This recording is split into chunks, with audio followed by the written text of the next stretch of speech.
Welcome to New Beginnings with Karen Delk, where we celebrate the creativity, courage, and wisdom of people creating change.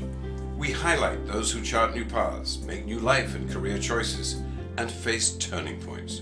We explore lessons that accompany changes, both welcome and unwelcome.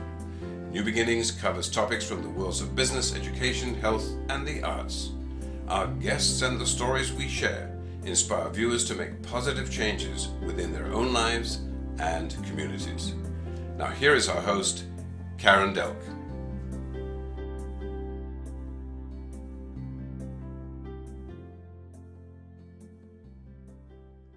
Welcome to New Beginnings with Karen Delk, and I am so pleased to have a returning guest, Mel Parker, President and CEO of Take the Limits Off.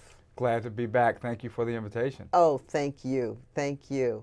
And when you were here before, we talked about your book, The Parker Principles, Yes. 10 Leadership Multipliers. Yes.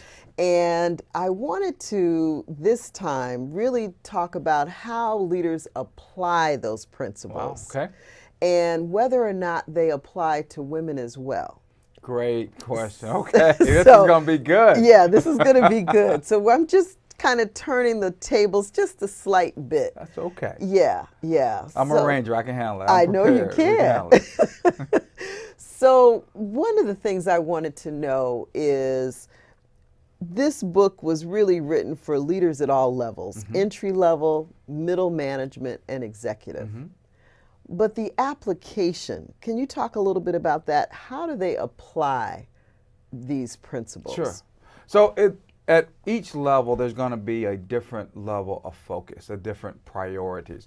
A lot of times at the very junior level, it's about achieving the number. It's about hitting your KPIs. There's a lot of proving that you are worthy of that next step.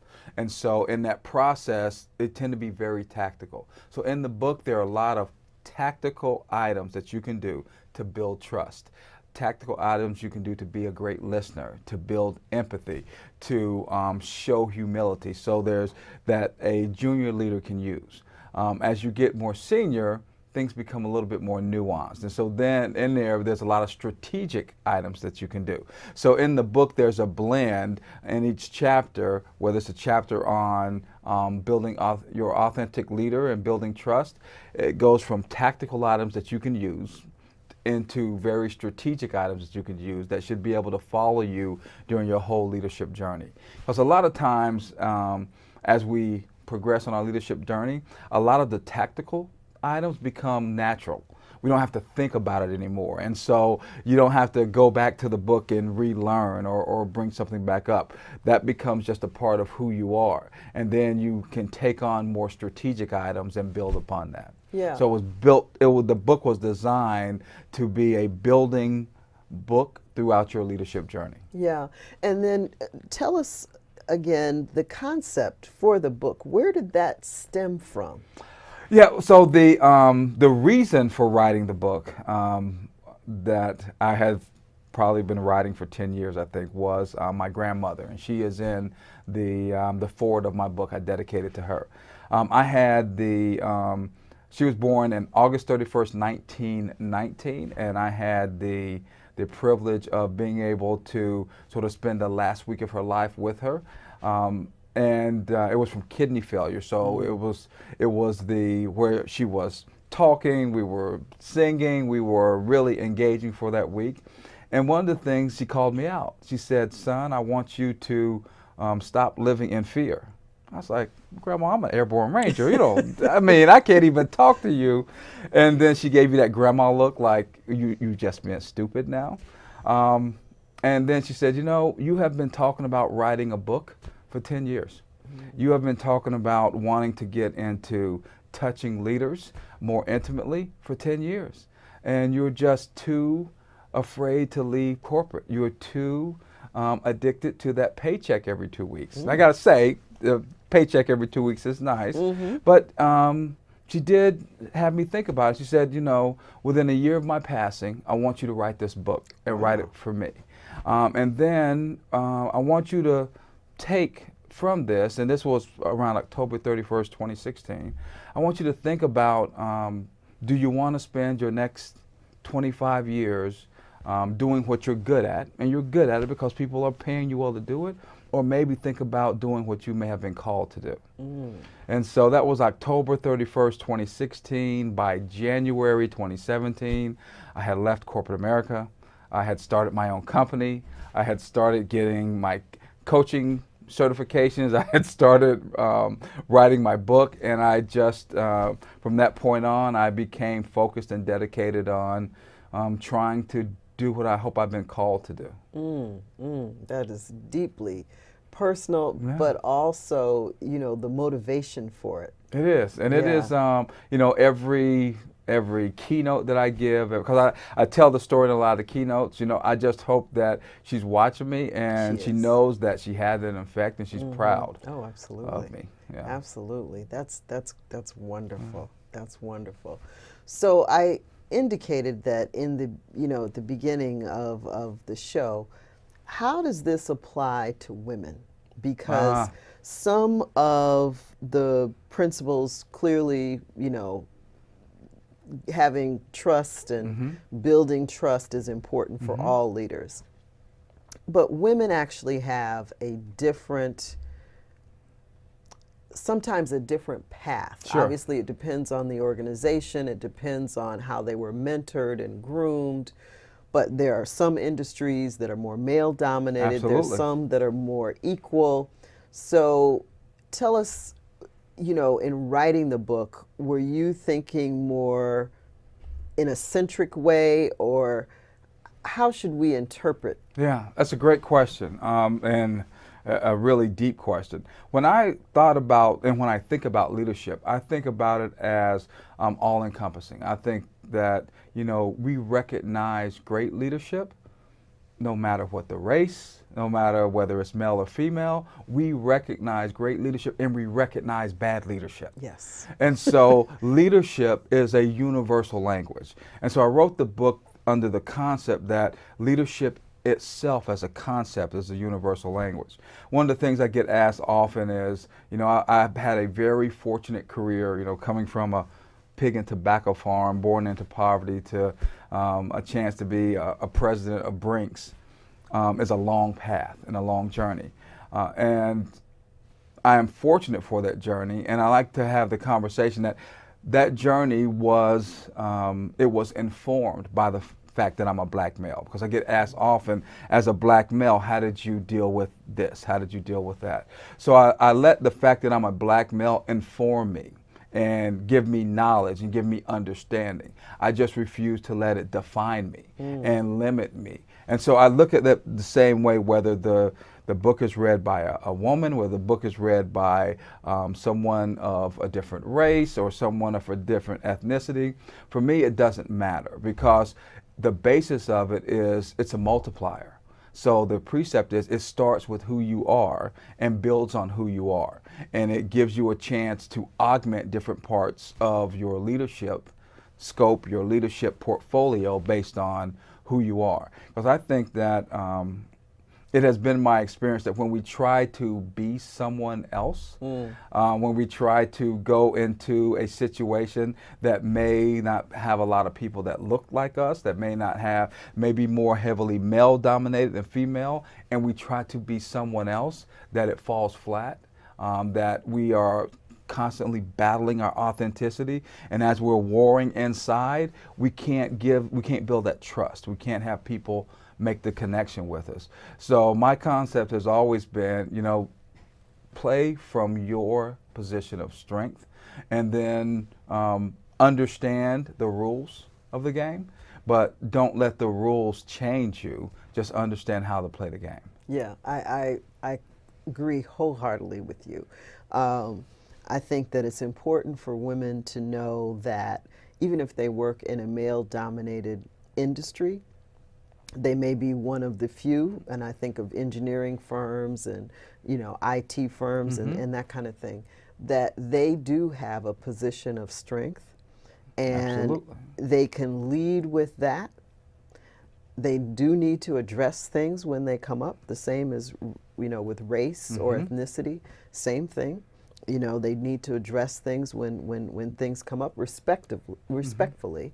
And you don't have to hide from it, have to or you hide. don't have to ignore it. Yes. And it's not a sign of weakness No. because you are bringing something to anyone's attention. Yes, exactly, exactly. It's most important that you do. Absolutely, especially the higher up you go, because that's when your voice carries the most weight, and a lot of times that's when we feel the position is most precarious. Yes. And it is the one time where we have a megaphone, and we should be able to have conversations or call out things that don't look or feel or that are not right.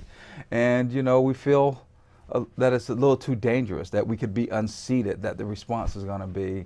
And so everybody has to find their own tipping point. They have to find the ground that they're willing to plant their flag in and say, you know, I am going to speak my truth from my integrity and my honesty, and I'm going to live with whatever happens from there. Yeah, and I've seen that actually the organization, which it seems impossible it wouldn't turn, not that it turns completely, but that it addresses the issue. Sure. Now, if it's too toxic, then you might have to, you know, leave. Right.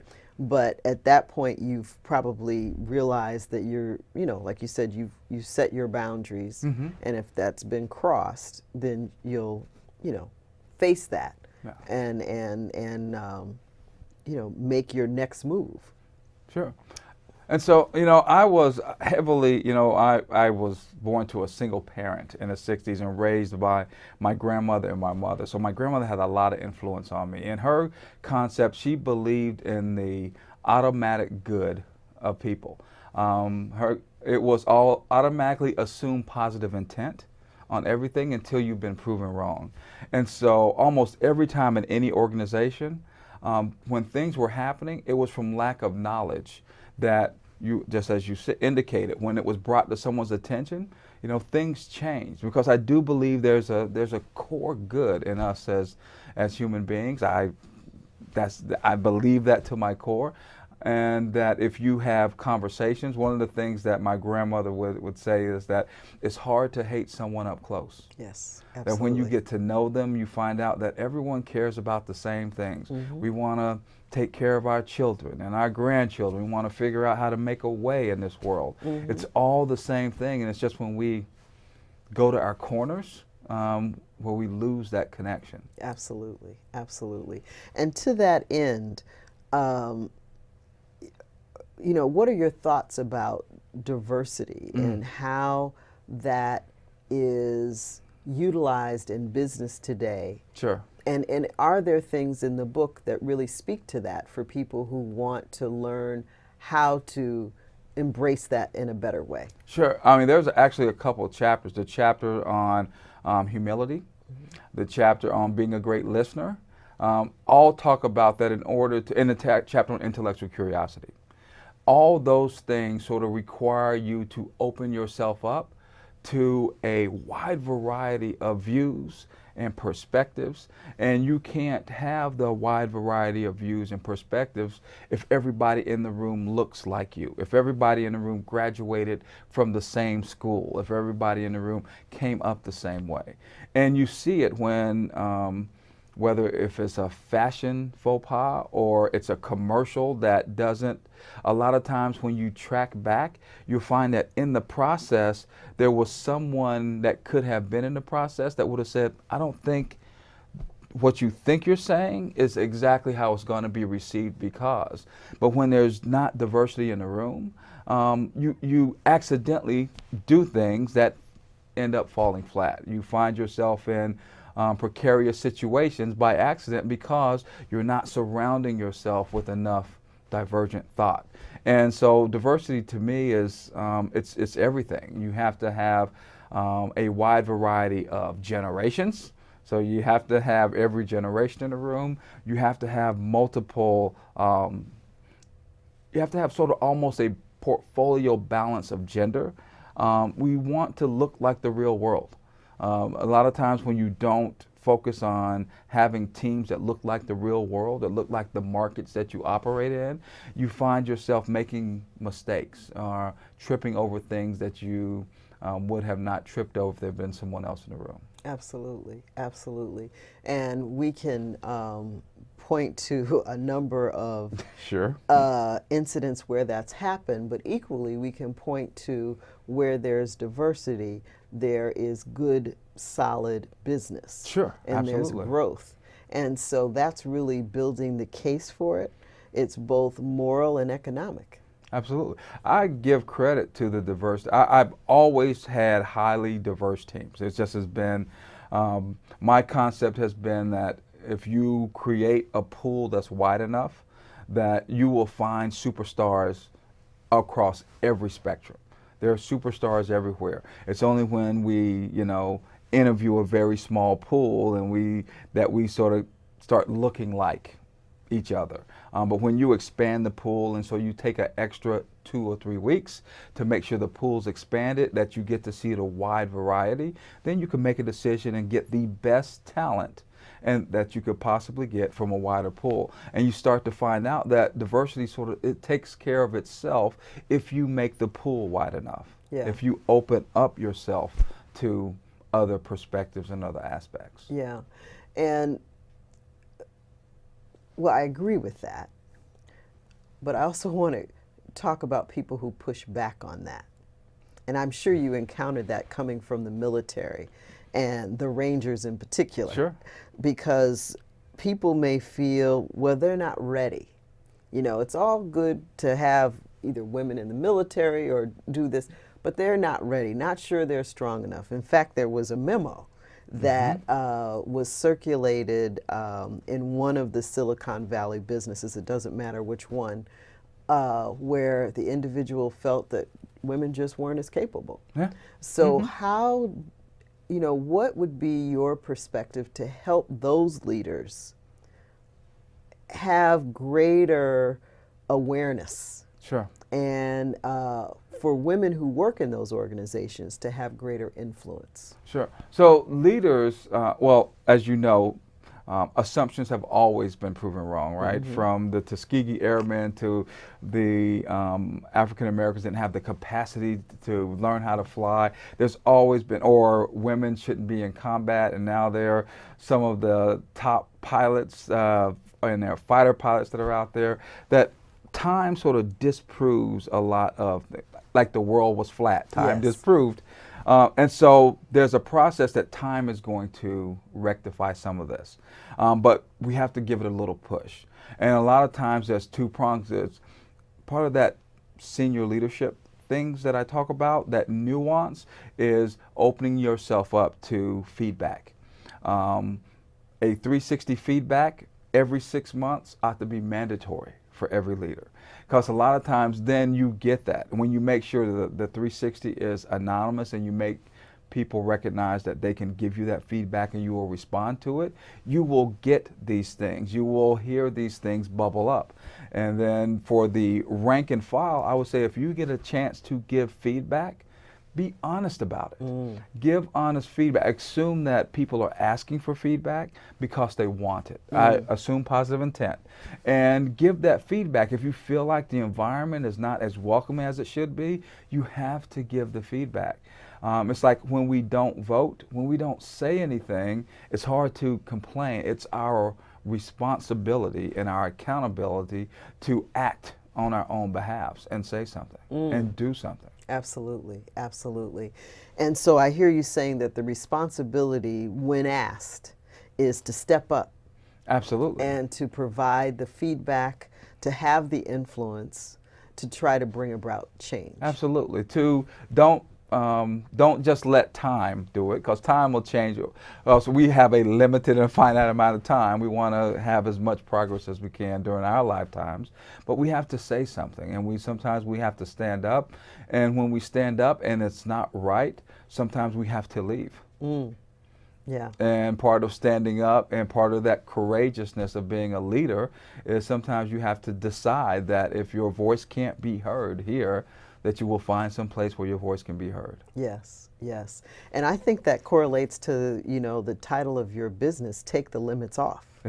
How did you come up with that? Why that title for your business? Yeah, so it has been, being raised by my grandmother, she was very religious. So there was a lot of Bible quotes about man may have limits, but everything is possible with God. Mm-hmm. And so as I track back through my career, I look at things that I tell my grandsons and my sons, I'm an impossibility. From born in poverty on a pig and tobacco farm in North Carolina, a lot of the people that I came up with have never left the state. And it was a normality that you either left high school early to come back and work the farm, or right after high school, you came back and worked the farm. Being the first college graduate, the opportunity to go to West Point. I tell the story that I got my nomination to go to West Point from Senator Jesse Helms. Yes, that was How crazy is that? That is something. So as I look back, it's just been a life of impossibilities and improbabilities that have become inevitabilities. And so as we thought about it, we're like, well, it's about not having any limits. It's about you can do and be whatever you want to do and be if you set your mind to it. And you don't have to let anyone tell you or hold you back and tell you what you can't be. Once again, I will be informed by my experience and my economic situation and the color of my skin, but I will not just be defined or limited by it. I love that, and I tell my kids that, and I was told that coming up, Yes. Both as a woman and as an African American woman, so I wholeheartedly endorse that. But I have to ask you, because you mentioned it in your book and you just mentioned it now. So Jesse Helms, who hailed from North Carolina, Yes. was he was an unlikely person to nominate you. But he did. That's right. If you Google Jesse Helms and race relations, I mean, there are titles he probably said was the one of the most racist senators in the modern Congress. I mean, I think he's on a record of voting against civil rights, women's rights, gay rights. He just was. Yeah. And so. It's unlikely. Yes. And I would think that I probably was the beneficiary of, there wasn't Facebook. Okay. And all that, because I think that I could tell that when I walked into the office, that the big file on his desk did not look like the person that was walking in, and so there was I could just tell a little rosiness in the cheeks, but I could. But to the credit, it was professional. It was incredible, and not only was I his nomination, but because he made me his top nomination, I got early consideration for West Point, because they take the top nominations from the senators, and you get early consideration because the assumption is you have a lot of other options. Right. So by December of my senior year, West Point had notified me that I was in. So not only did he nominate me, he got me in early. And so people asked me, "You put Jesse Helms in your acknowledgement of your book?" And I said, "Well, I have to." Yeah. Because it's real, and I have to give credit where credit is due. And as far as I know, I understand his record. I understand everything that's on the internet about him. Right. But my experience with him was different. Yeah. It was improbable and impossible. Right. Right. But inevitable. But inevitable. That's yes. right. And you proved that there's no second class here. You're top of the class. That's right. He couldn't argue with the big file that, even though it didn't look like the guy who walked in, he couldn't argue with what was in the file before him. Right. No, I love that story. Yeah. I love that. And to his credit, he could have ignored it. He could have pushed it to the side and ignored it, but he didn't. So I don't know. Maybe I caught him during a reflective spot of his career. I don't know, but it surprised everybody in my family. Oh, I'm sure. I'm sure. Well, your grandmother probably wasn't surprised, because she assumes positive. She assumed positive intent, right? And that actually there's a lot of truth in that. You know, there's a lot of truth in that. And you know, as an executive coach, that's part of what we learn. That's right. Is to assume positive intent. Always. And you can make shifts, you know, individual shifts. I think you can make organizational shifts when you assume positive intent. You do. And it changes things. And a lot of times you can create the magnetism to get people to act in a different way. Absolutely. By you starting out that way. Right. And make the assumption that everything that people mean, there's a positivity to it. Yes. And if people are going to take you down a different path, they'll take you there. Oh, yes. You don't have to assume. They will. Right. Sooner or later, they will take you there. But you can give everyone positive, and I'm okay with that. I'm okay with getting burned or getting stabbed in the back, because in the end, I have to live by my virtues and by what I think is right, and I believe every situation deserves positive intent. Absolutely. And the other thing that happens, and I call this falling from the sky, these are events that happen, you know, to me, that I don't see on the radar. I haven't planned for it. It just kind of falls from the sky, and it's a positive outcome that I didn't even, it wasn't on my radar at all. So, you know, you can call that karma or whatever you want, but if you have, you know, the positive intent, the law of attraction works. I agree. And things happen in your favor that, you know, that you don't foresee. I agree. Yeah. I think it matters how you treat people. Absolutely. I think that, you know, I can get into, you know, arm wrestling arguments on karma and whether it exists or not. Yeah. It doesn't matter if it works for me. Yes. It works for me. And I think it matters how you treat people. I think that you treat people with respect. You treat people like you want to be treated. And if they don't return it, it's okay. Absolutely, It's okay. Absolutely. Well, Mel, I have once again enjoyed speaking Thanks with for you. having me back. We're out of time Oh, once no. again, but thank you so much for sharing your wisdom, your insight, and your book. It has been my pleasure. Thanks for having me back. And anytime, as you see, I love to talk. So yes. Anytime, I'd love to come back. Well, you're welcome anytime. Thank you so much. All right, then. Thank you. And thank you for tuning in to New Beginnings with Karen Delk.